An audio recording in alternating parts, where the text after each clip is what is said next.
Two men journey to the bars and restaurants of Scandinavia to find amazing beers, always with the same question. Hey, what's on tap? It's time to find out. What's on Tap podcast is back. And we are definitely back. We are back. And I am your host, Stefan. I'm your host, Martin. And how you been, man? Working through Corona. Yeah. I don't have Corona. I'm working through society. Yeah. Society's... Corona-infested society. Yeah. It's been... Sweden's been pretty non-committal when it comes to lockdowns and issues and dealing with Corona. So, it's still very... I would say the exception, not the rule, of people wearing masks in public. Yep. Even when it's been mandated that you're supposed to wear masks on buses and public transportation, you still see people not wearing masks. Yeah, a lot of people just ignore it, and it has led to more and more restrictions on bars and restaurants. Yeah. The bars and restaurants seem to be really taking the brunt of the restrictions. There's nothing else that's really been closed down. Sweden had a problem where the government couldn't just automatically shut down bars and restaurants like they have in other parts of Europe and like in the US and stuff because of the way the laws are written. Yep. They just can't do this. So they had to pass a set of rules and regulations and new laws or whatever. And so now they can close down bars and restaurants and malls and shopping complexes and stores and whatever else they deem a health risk. But they're only using it to put restrictions on bars and restaurants. So far, the only thing they've seen as a thing they need to be restrictive on is bars and restaurants, the equivalent of what a high school is, the gymnasiet, and middle school was closed for a few weeks after but that's been it. So it's been really arbitrary in the shutting down. I'm really surprised that they haven't closed like gyms and other places where people gather and sweat. It seems like that would be a huge risk factor that you'd want to mitigate. Definitely. However, Corona keeps giving us the opportunity to buy beers in Sweden that didn't export previously. I will say the webshops and the Systembolaget in Sweden have been going crazy recently. Yes. With the releases. And one of the biggest releases that's come out, because not only did Systembolaget get it, which is where we picked up our two beers today, but like every web shop that I looked at had this beer as well. And we're talking about Verdant's Putty. And the most fun thing, without naming any particular web shops, a lot of web shops went balls to the wall with their marketing, basically saying, this is your once-in-a-lifetime chance to drink Putty. You will, if you snooze now, you will miss the opportunity forever. Yeah. And then it's at Systembolaget at the same time. Yeah, and like 30 crowns cheaper. Yes. Yeah. and didn't sell out immediately. Yeah. So maybe either we could go for a once-in-a-lifetime opportunity to buy it for expensively online, or we could buy it at Systembolaget. Yeah, I actually ended up buying 2 cans of it, and I think friend of the show Pontus bought 4 cans. Yes. And your order got canceled. But I don't think that was because it ran out. Many of my orders get canceled all the time. I lose... Maybe it's a Systembolaget going, we need to slow him down a little bit. Maybe. It's for your own health. They have you on a budget. I think there's a percentage of all... across, I don't know. I seem to be cursed with the only order lines being destroyed. The only orders I think I've had recently that were destroyed were some Wylam cans. Yeah. But I think they were canceled for everyone, so I didn't feel too bad about it. So Putty is this beer from Verdant. It's a double IPA.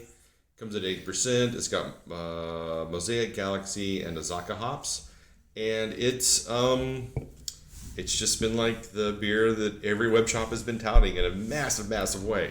And like you said, in such a way that you're kind of like, all right, guys, I appreciate that you have this, but you aren't special here. It smells kind of hoppy, fruity, tropical. Yeah, you and I have both had this before. In previous versions.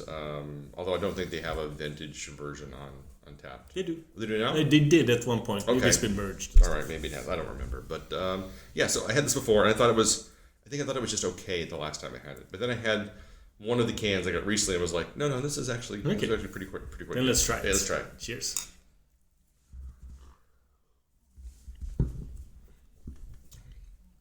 Yeah, that's very tropical, very easy to drink, very smooth. It's nice. Yeah. Man, like this is two or 3 years ago, when I was first introduced to Verdant, maybe not 3, maybe 2 years, I would go crazy for this. But the market has been so flooded with fruity, tropical double New England IPAs.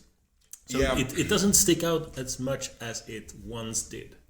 I would say it's getting really hard for me to determine what is a good double IPA because they all kind of run the same gamut and they're all pretty good to the point that what used to be like I would say a 4.5 double IPA is now kind of feeling more like a 3.5 or like a 4 or a 3.75. Well, I mean because you're kind of like, well, this is good. Is it doing something that any other double IPA is doing? No. Well, then it's kind of it's still a good beer, but it's kind of middle of the road with everything else. So, in the aftertaste, there's the hint of this cantaloupe. Yes, it's got a very cantaloupe, or even slightly not rotting, but slightly fermenting fruit. Yeah, it's not a perfect flavor. We keep coming back to it. It is that flavor that either you love or you hate, and sometimes that flavor just really blends perfectly into the beer, and sometimes it just sticks out like a sore thumb. And for me, this is right on that edge where it works with the sweetness of the beer, and it makes it really pop for me in a way that I think is quite nice. I think this is a beer that if you get your hands on, you should definitely search it out. Yeah. It should not be hard to find because I'm sure there's still some web shops that have it. So friends of the show, Pontus, Frosty Beard, and Björn Guiden. Now I'm referring to them as their entities. Yes. They're pretty much driving a crusade against Galaxy hops. Why? Because they've agreed that they don't like Galaxy hops anymore. Because I think the argument is that all Galaxy tastes like rotten cantaloupe or something. We'll have to ask them next time we meet them. It's like our crusade against Idaho 7.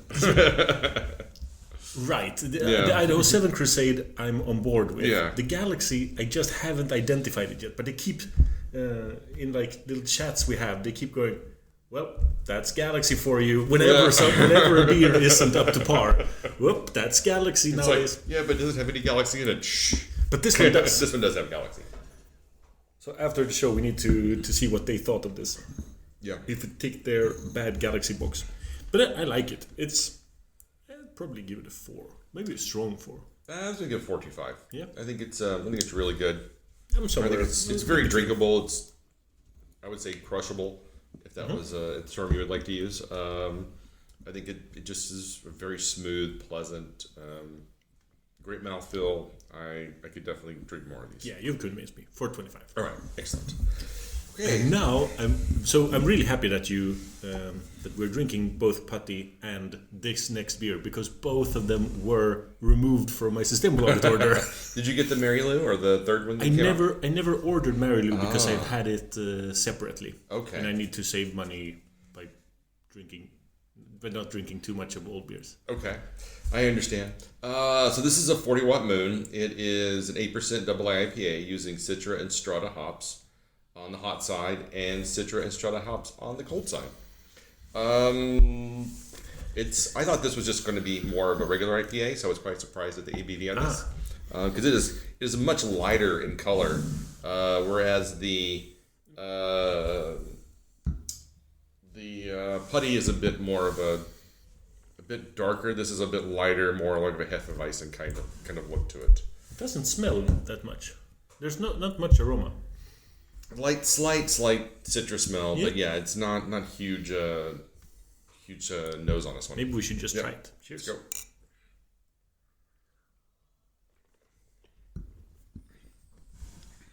Let's go. Very different flavor from the Putty. Yeah. That's the Citra for sure. Oh yeah, this one to me has more of a say, a chew to it. If it was a little richer, Yep. like you kind of almost want to like chew on it a little bit. I like this one. A lot of flavor to it. I like this one more. I do too, actually. Just from one sip. The Citra really, it's a really good hop. I love Citra. I think it's one of my favorite hops. And I think that with the combination of the Strata, it really just brings this very pleasant, sippable. Where I think the Putty was much more something you just kind of pound. I think this is something you kind of want to savor and enjoy a little bit more, because it's just super smooth and aftertaste relaxing. is lingers so much longer. Mm-hmm. Yeah, this makes it difficult because I'm not sure that I think this is a 4.5. Maybe I need to decrease my Putty. Maybe I'm unconvincing myself of the 425 of Putty. Yeah, I don't know. Maybe this has got much more. I think of a little bit more of a bitter aftertaste to it. Yes, which I quite like, because I think that's one of those traditional flavor profiles or components of an IPA that's been lacking in modern IPAs and double IPAs. It makes the aftertaste a little more boozy. Yeah. Which is another reason why I think it makes you want to drink it a little bit slower and kind of enjoy it a little bit more.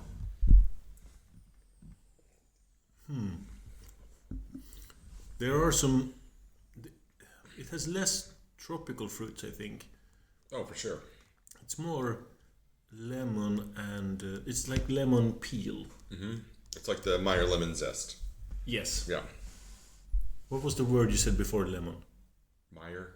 What's Meyer? Meyer lemons are the kind of your standard yellow lemon that you get at the grocery store. Oh, we're talking about individual lemon strands now. Well, there's very different types of lemons, and when you see Meyer lemon, it's just like your standard off-the-shelf lemon, kind of. I have a question. There are so many recipes online that call for Idaho potatoes. Yes. Can you find them in Sweden? No, you can't. You can't, right? No. So Idaho potatoes would be... They seem delicious. Well, it's kind of like a cross between your baked potato here, and the fast potato. Yum. So it's kind of the potato you would use to make French fries. Yes, exactly. But it's also the potato that you would use for baked potatoes, because they're big, and like I don't know how to. Like, I'm holding my hand like this because this is kind of like, you can't see it, but it's like a small loaf of bread in a potato size. So it's a decent, I want it. Yeah. It's also a thing, like, if you ever read a recipe and it calls for Vidalia onions. What? Vidalia onions. So a Vidalia onion is this particular onion that grows in the Vidalia, outside of Vidalia, Georgia. And from my understanding, is the soil there is very acidic, and the onions turn out to be exceptionally sweet. Ooh. And they also grow huge, like softball or bigger size. Nice. So if you've ever seen like the bloomin' onions or something like that, they're using the Vidalia onion because it's a big onion and it's really, really sweet. Yes, so it's much easier to eat. So it's much easier to cook. And when I say sweet, it has a really high sugar content. Wow. It's a really tasty onion. So a lot of onion rings are usually made from using those kind of onions. You're a tasty onion. Yep. You have many layers. I do. I might actually give both of these beers 425 for different reasons. Going to give them both 425 for different reasons as well. But 40 Watt Moon is better. I enjoy it more. Yes. But that does not say that the Putty is a lesser beer. It just is my palate is much more enjoying the 40 Watt Moon. All right. Anything else? No, we've gone through Corona, potatoes, onions, lemons, and a little bit of beer. Yep. We've really run the gamut here. We squeezed in beer. As an afterthought. Yes. Okay. Well, you can find us online at what'sontappodcast.com, Facebook, Instagram, YouTube, Spotify, and at your local farmer's market. And at your local farmer's market. Apparently. Yeah, because that's where we'll find us. So until next time. Keep drinking, you dum-dums.